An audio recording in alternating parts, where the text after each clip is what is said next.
For Thomas Frank, because he's a lot more interesting than me. I've got a lot of thoughts on him, both positive and negative, and I can pick up a lot of things that Chris is just talking about. So I start in the positive section because that's always a good place to start, right?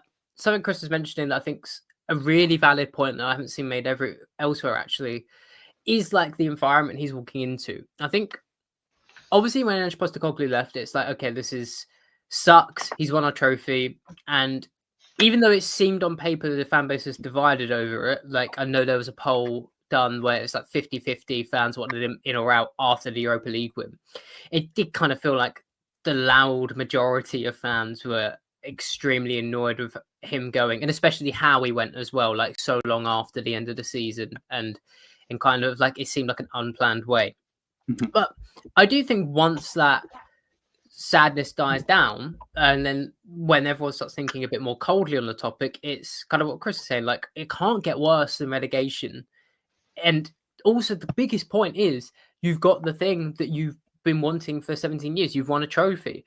Every time there's those lines that come out of Tottenham having a new project and it's this new years-long thing and we're going to get a trophy at the end of it. It's like, oh, whatever, because, I just want the trophy now. But you've got that trophy. So I actually think there's a bit of breathing room for Thomas Frank. If he comes in and finishes 6th or 7th, I think he'll get a bit of breathing room because it's a lot better than last season, but also B, like it's fine as long as he gets into Europa Conference League or something, as long as there's something to cling on to and there's a positive end to the season. It's not like it's we're the laughing stock, we've got ages to go.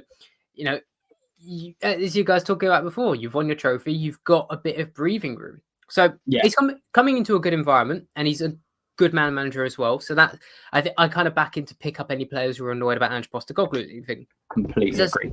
Yeah, so that's another positive point. There are some concerns I have. So the first one I'm going to call the Graham Potter concern. Remember when Graham Potter left Brighton for Chelsea, and the line that came out, I remember from a lot of media organisations was, Bluco, Todd Bowley, wow, they were stupid for sacking Thomas Tuchel. But you know what? They've done the next smartest thing. They've hired Graham Potter. They hired the best up-and-coming England manager. It's a very harsh appointment, but they've handled it well. And I think what went under the radar at the time was, okay, Graham Potter did very well at Brighton, but when he left, what he exposed was the fact that Brighton are just an exceptionally well-run club. And I do fear that you might get the same effect with Thomas Frank. Thomas Frank gets a lot of the credit for what's happened at Brentford, and he rightly should. Someone pointed out when Brian Mbeumo arrived at first, he was not putting up amazing numbers, and Thomas Frank has helped hone into a brilliant player. But it's not like, Thomas Frank took over a bunch of randoms or players who were not good. Brentford had very, very good recruitment, and they've been able to spot players who could become Premier League level.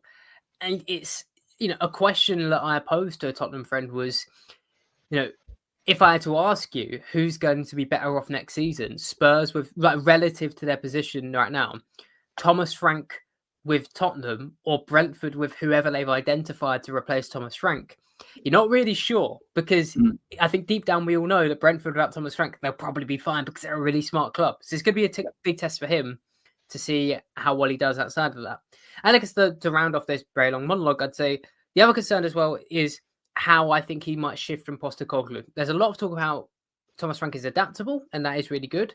But I think fundamentally he believes in some form of direct football, and he's a bit more willing than Postecoglou to defending a block. And while Postecoglou got praise in the Europa League run for defending in a block, I do think that demands a lot more from your team in different ways than how he likes to defend. A good example of this is Van de Ven, right?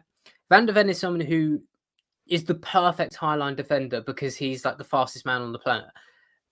If you're going to get Spurs to defend in a bit more of a lower or mid block and not playing such a high line like you did under Ange, then not only are you stripping Van de Ven's biggest strength away from him a lot of the time, or not making as much use of it, let's say, but it's also a question of is he going to be as good at defending in a block as, let's say, Ethan Pinnock, for example, right, who's the ultimate specialist at Thomas Frank. Now, I think he will because I really like Van de Ven, but that's the example I'm giving to think of across the team. That Brentford played a lot of long balls last year. I think like near the most in the Premier League, where Tottenham were right near the bottom, and they also spent more time in a low block statistically than any other team in the Premier League as well. So it's got a stylistic shift, even if Frank adapts, I suspect, and that might demand a lot of subtle things from the players, and it'd be interesting to see like who wins and who loses in that battle. Yeah, and to be honest, obviously I'm not sure if you've seen any of my stuff, but when Frank was first mentioned about it, one of my key problems was the fact that I think he's almost too adaptable for a Spurs fan base, because I'm not saying that being adaptable is a negative. However, I can very much see Thomas Frank doing something along the lines of, we're playing Wolves away and they're going with 2 up front. So what we'll do is we'll drop and change our formation to make sure we nullify them. And Spurs fans sit there and go, well, no, hang on a minute. We're Tottenham. They're Wolves. They should worry about us. So I said that, and some fans in the Spurs fan base have kind of given me a bit of jip for it, saying that it's a negative being too adaptable. But my thing is, again, it comes back to the fans. And I don't think fans are going to be too happy. Whereas Brentford, with all due respect, are happy to go if they pick up 3 points here and they pick up a draw here and it's a tough away game. It's a different sort of expectation. And I completely agree. One of my other fears, and I don't know whether it is one for you, is, and I think I might have mentioned it earlier, is the European run.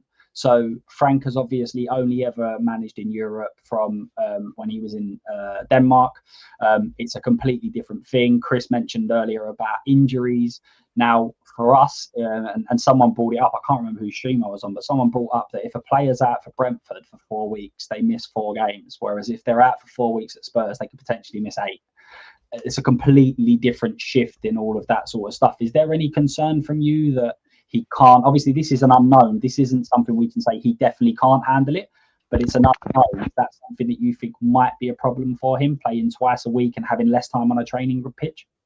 It's interesting. I think you're absolutely right. I'm surprised. That my surprise is just more because I have only thought of that in the positive light, actually. And it's not to say you're wrong there at all. I think you're right, but I do think Frank actually might do better in Europe than in the league, because it goes back to what you're saying.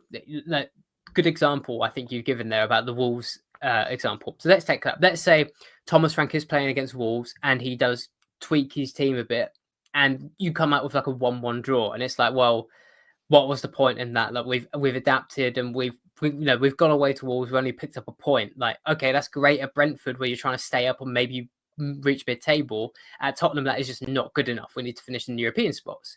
Whereas if you're in the Champions League stage and you're playing Milan, for example, and you do adapt and you go away to Milan, maybe you like win or you draw 1-1 or draw 2-2, Frank is going to come away a lot better than that. And I think that actually suits his management style. And I'd be shocked if he doesn't take Spurs into at least the playoff rounds in the Champions League. I think he could get into the round of 16.